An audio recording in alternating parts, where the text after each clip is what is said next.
I'm Heyzeus, and we all know that it's been quite tumultuous recently on the CSGO market. Obviously there was a change to trading, this had big flow-on effects, it knocked off a lot of the gambling sites, and since they've been on hiatus, Valve has taken a very large scalp.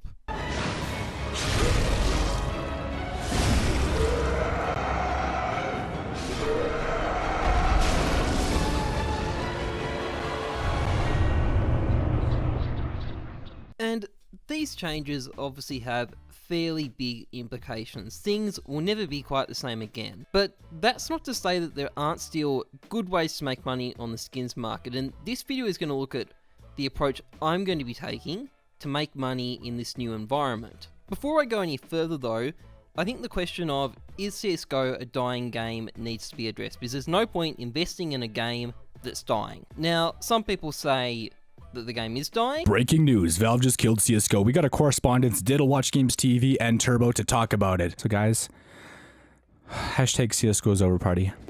And other people say it's not. But it was this like lament of, oh, dead game, dead game. Like, trust me, I've been around dead fucking games. I know when a game is dead. CS ain't that.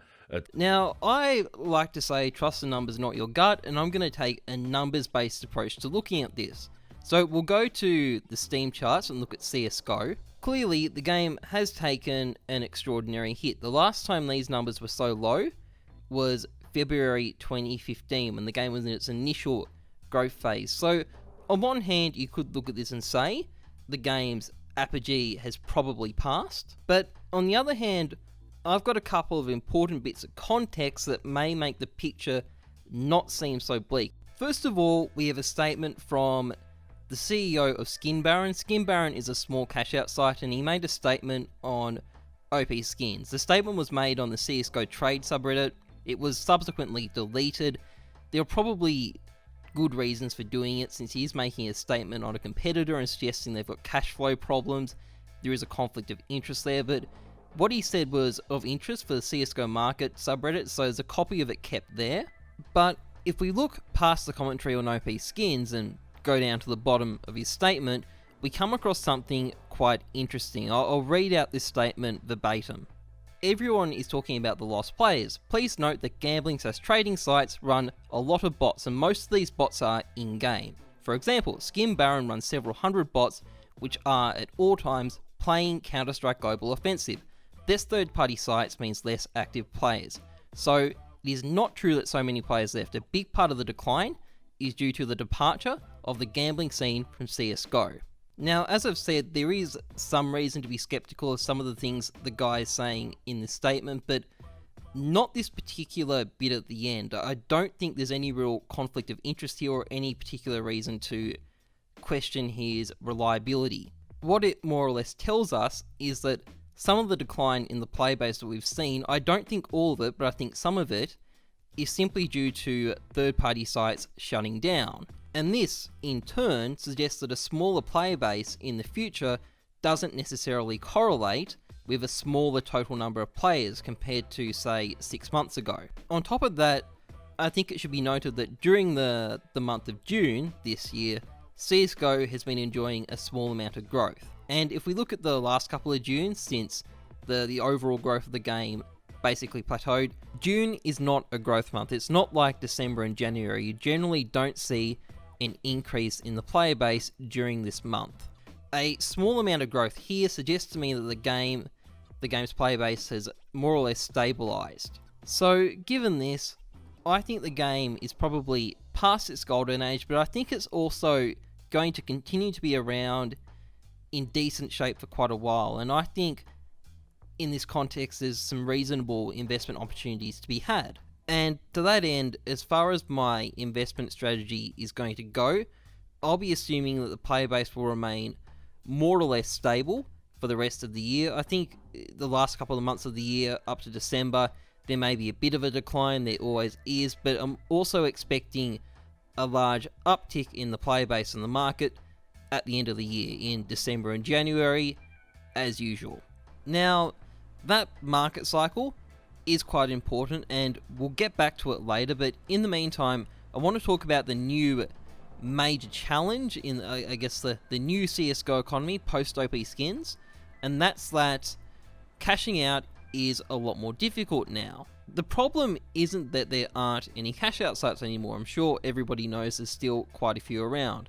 The problem is, without gambling, there aren't huge volumes of skins being shifted around on these sites. In the past, if you wanted to gamble, you'd go to one of these sites to buy your skins because the skins would come already tradable, so you could stick them right on the gambling site. That demand allowed you to sell stuff very quickly on these platforms, and therefore cashing out was quite easy. Without that demand, selling stuff on third-party sites to cash out with is going to be a lot slower. And because of this, I think it's going to be important to make sure whatever you're cashing out in the future is something that's high volume, just so it doesn't take forever. So there's probably going to be more planning involved. It's obviously going to be slower, not just because of the 7-day trade hold, but because of longer sales times as well. So it's going to be a more difficult aspect, but I don't think it's going to be fatal either. I think there's going to be ways to deal with this properly and to make the most of it. Now, the final thing I wanted to talk about before I get onto my strategy itself, I did a video in the past where I looked at how often when people leave the game, they just leave hundreds and hundreds of dollars of skins in their inventory when they go.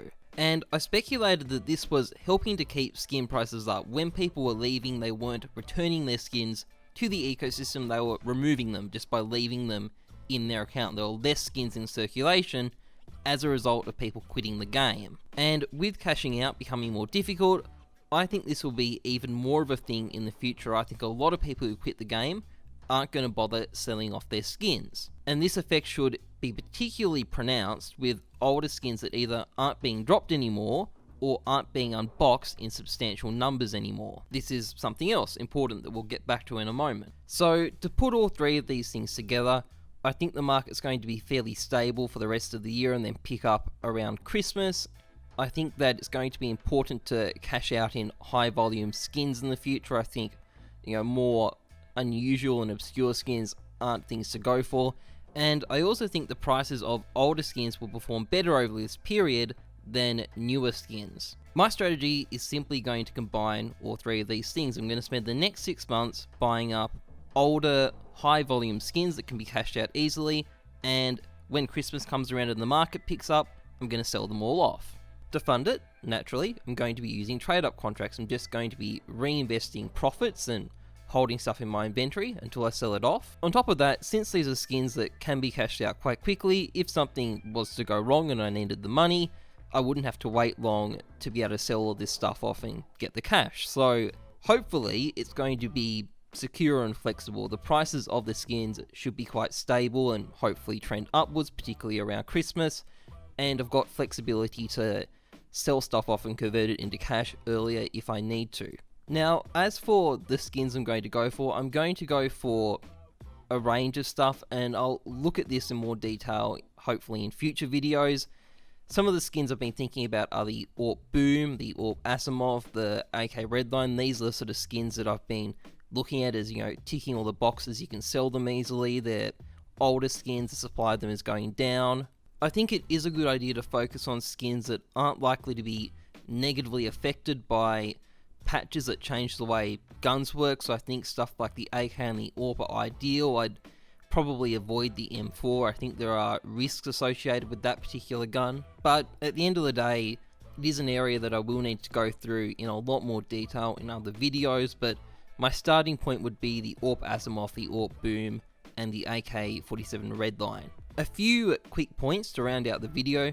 In terms of how I'm going to be buying anything I'm investing in, they'll be bought through buy orders. I'm going to be very patient with them and try and get them for as low a price as possible. I think that's really important if you want to get the most out of an investment. Also, I know I talked about how hard it can be to cash out rarer items. It is possible to convert them for keys on a trading site and then cash out the keys, but I'd like to avoid doing that just because that's another round of sales tax you have to go through to get your items converted into money. It doesn't mean you can't, but personally I'd rather avoid it. You lose 5% along the way because of CS Money's tariff. And finally, this plan is subject to change. Invariably there'll be some sort of update that changes the paradigm. It could be good. It doesn't necessarily have to be a bad one. I know it's been bad recently, but you know, Valve might release an operation with a bunch of new collections, and those will be great investment opportunities.